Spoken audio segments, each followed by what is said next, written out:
Raymond, Prince of Antioch, is surrounded and outnumbered. He's in the middle of a battle with a much larger army, an army that is headed by a fearsome Seljuk governor who has repeatedly invaded the principality of Antioch in the Near East. This is Raymond's territory. So the battle has been brought very much to him. This is a fight for survival, and he knows that the Seljuks aren't going to stop.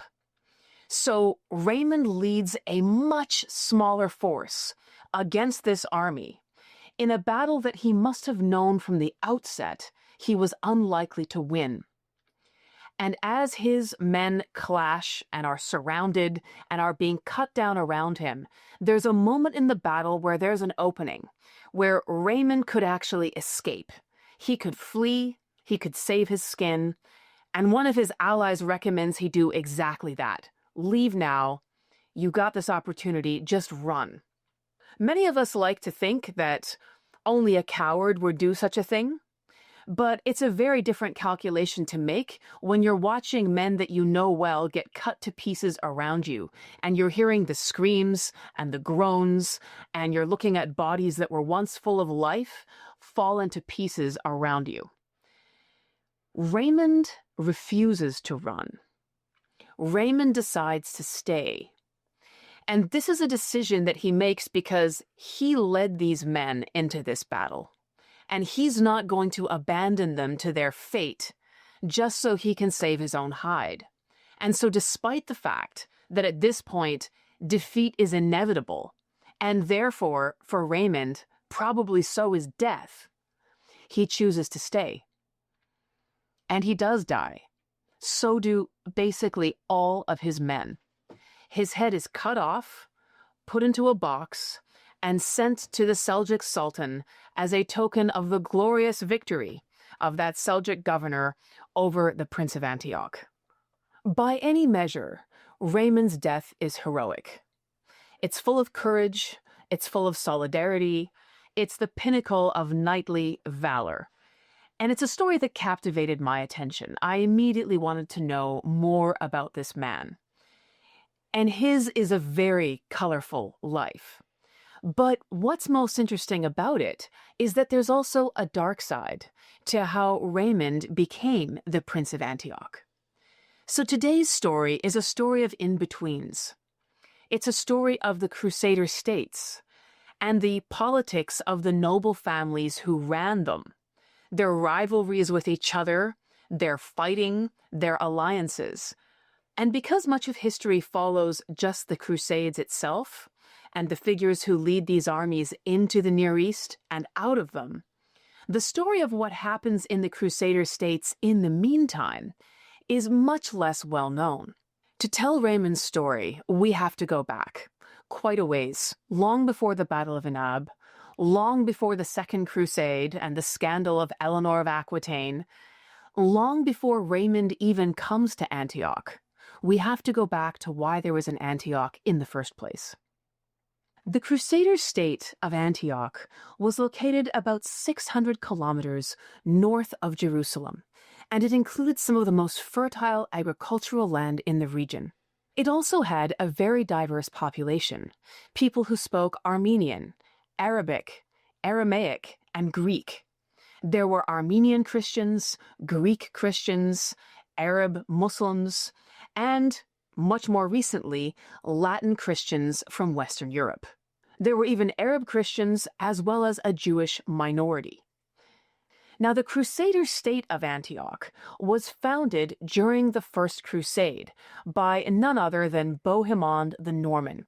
And if you've been following our series on the Crusades here on the podcast, you'll know that the First Crusade happens in the last years of the 1000s, so 1095 to 1099. Bohemond the Norman is an extremely prominent fighter and leader in that crusade. He makes an incredible reputation for himself for his bravery in leading crusaders repeatedly against much larger forces and winning despite the odds. His reputation is so bright that when he comes home at the end of the First Crusade, he's married to none other than the Princess of France. In many ways, Bohemond has hero status in Western Europe and becomes a legend that lives on for many years after he dies. But in the Near East, he's remembered a little bit differently. Not by the Crusaders, but by people who were local to the region. In particular, the emperor of the Eastern Roman Empire. You see, he had initially invited the armies of the First Crusade into his territory to help him reclaim land he had lost to the expansive Seljuk Turkish Empire.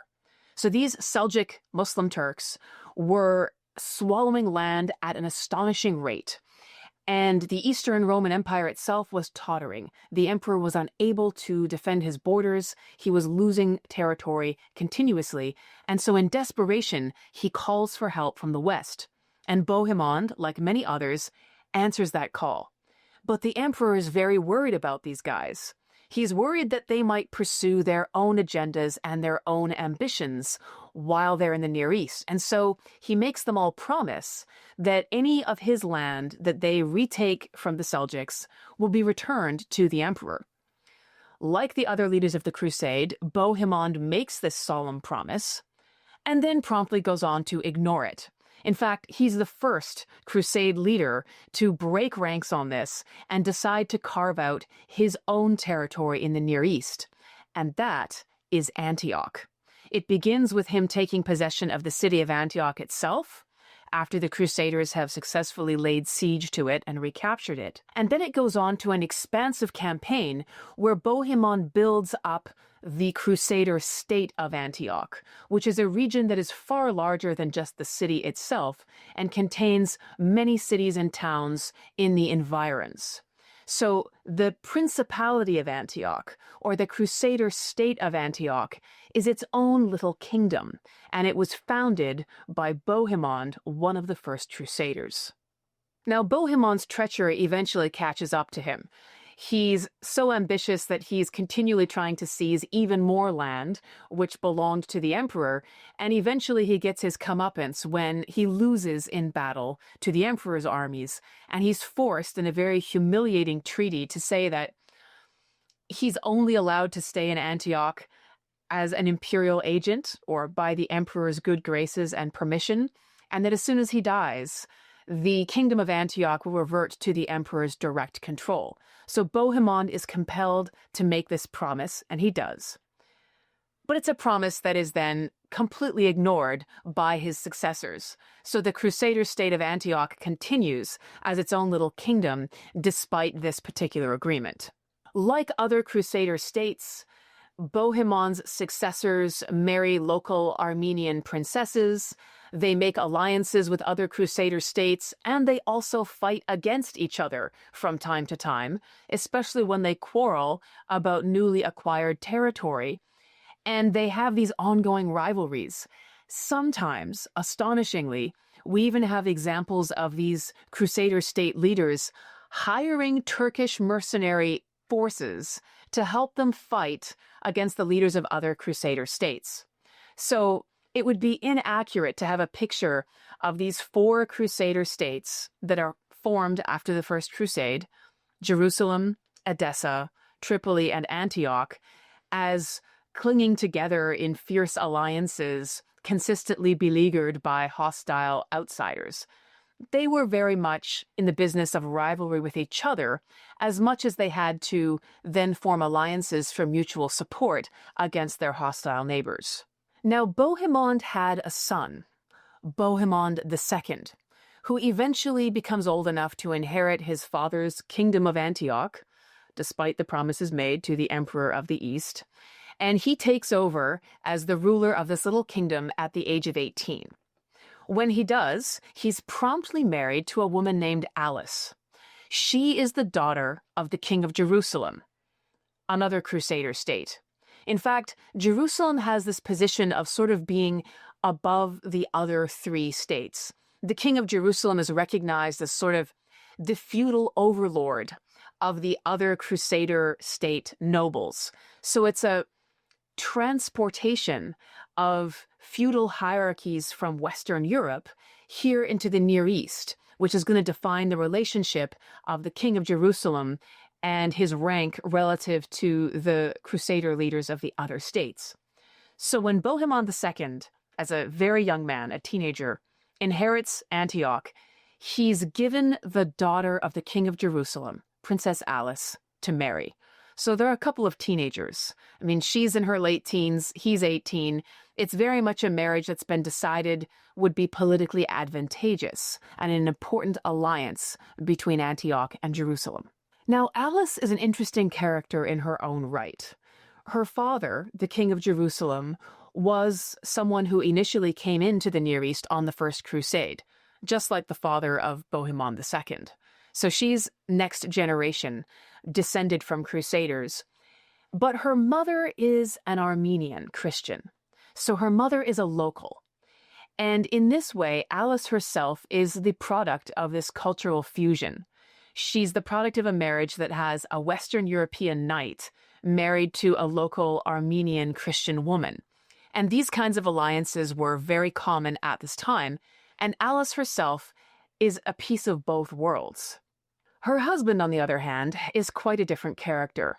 Bohemond II, this 18-year-old young knight, is by all accounts a reckless and arrogant young man. He picks fights with people that he really should be placating, and he has an outsized opinion of his own martial abilities. Now, admittedly, he was probably raised on stories of his father, the war hero, his father, the original Bohemond, leading men against overwhelming odds, so his delusions of grandeur were perhaps not entirely his fault. He was probably raised on this from a very young age, but these attitudes did not serve him well. He almost immediately antagonized the ruler of the neighboring Crusader state of Edessa, someone who was a veteran Crusader, a much older man with many bloody battles under his belt, a man who had made an entire career of conquest and survival in the Near East, and who wasn't impressed by the boasts and demands of this 18-year-old young upstart who was now residing in Antioch. In fact, the ruler of Edessa was so angry that he very quickly decided young Bohemond needed to be taught a lesson, and he employed some Turkish mercenaries to actually invade Antioch and ravage some of the land. So already things are not on a good footing, and it only gets worse. The Armenian prince of a nearby territory suddenly died, and Bohemond II swoops in with a party of his own men, intent on seizing control of that territory and taking the title of prince for himself. And this was part of a very well-established pattern that Crusaders had been engaged in the Near East since the First Crusade and well afterwards, which was they would make alliances with Armenian Christians, Eastern Christians. When it was necessary, as it very often was, they needed friends, these outsiders from Europe. But as soon as it became possible or convenient for them, they were quite happy to turn on their Armenian allies and to seize their wealth and their lands and their titles. So this is exactly what we see Bohemond doing. He has no interest in who the successor of that prince might be, what the people of that region want, or the family. He just sees an opening and he decides he's going to grab it. This is a pattern of behavior that we've seen from other very high-profile crusaders as well. The King of Jerusalem himself, you might recall, from our series on the First Crusade, started out as a crusader who had seized Edessa with the help of the local Armenian governor of that territory. He then colludes in the murder of that Armenian governor, takes the title for himself, has married an Armenian woman, and as soon as he gets to Jerusalem and becomes the King of Jerusalem instead of the governor of Edessa, is happy to stuff that Armenian wife into a convent and grab some other woman for another politically advantageous marriage. So this pattern of ambitious crusaders turning on their Armenian Christian brethren and seizing their lands and titles whenever they could is something that had been going on for some time. However, Bohemond II's ambitions on this occasion got the better of him. He dies in this ill-advised battle to seize this Armenian territory. So he's defeated and he's killed. This is in the year 1130. And his young wife, Princess Alice, half Armenian herself, is in no mood to shed any tears when she gets the news that she's now a widow. As half Armenian herself, Alice must have taken a very dim view of her young husband's activities. She had married him in her teens, and she's now 20 years old. She has a very young daughter, probably aged 2 or 3, who's the product of her marriage to Bohemond II. It would be years before her infant daughter would be old enough to inherit the kingdom of Antioch. So Alice, still a very young woman herself, wants to be regent. She wants to rule Antioch and keep things running until her daughter is old enough to inherit the title. And this, by the way, wasn't an unusual arrangement whatsoever. There were quite a number of other high-ranking widows, both in Europe as well as in the Crusader states, and even in Sicily, whose husbands died and who ruled over those territories and kept things running until their children were old enough to inherit the throne. So this is a precedent that Alice is aware of, and she decides that she wants to step into the position of being regent ruler of Antioch. However, her father, the king of Jerusalem, had other plans.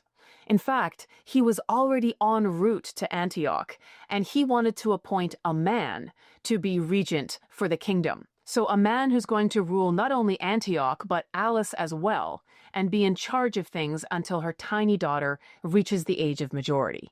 And of course, as soon as her daughter does become old enough to inherit Antioch, she'll be married to another man who will actually rule the kingdom. So both Alice and her daughter are really just placeholders for the men who are going to be in charge of the kingdom. What Alice did next was astonishing. She barricaded the gates of the city of Antioch against her own father, the king of Jerusalem. And there was some evidence to show that she had a good deal of support amongst the local Armenian population, many of whom had been chafing under the rule of the Franks, as Europeans were called by locals in the region. They used the term Frank as sort of a catch-all term for anyone who'd come from Western Europe to the east. So there was some local support for the idea that maybe it's time that one of us, an Armenian, was in charge of Antioch. But not everyone agreed. The knights of the garrison, many of whom were European crusaders, didn't side with Alice, and so eventually she's forced to open the gates and concede to her father. Her rebellion fails because many of the military men in the city don't support it. They're loyal to the king of Jerusalem. One account claims that Alice sent word to the most powerful Seljuk warlord in the region, a guy called Zengi, and basically invited him to Antioch and promised him an alliance in exchange for him securing her as the ruler of that kingdom. This invitation is very much like inviting a wolf to protect the sheep against other wolves. I mean, the idea that Zengi would have respected Alice's right to rule Antioch is pretty laughable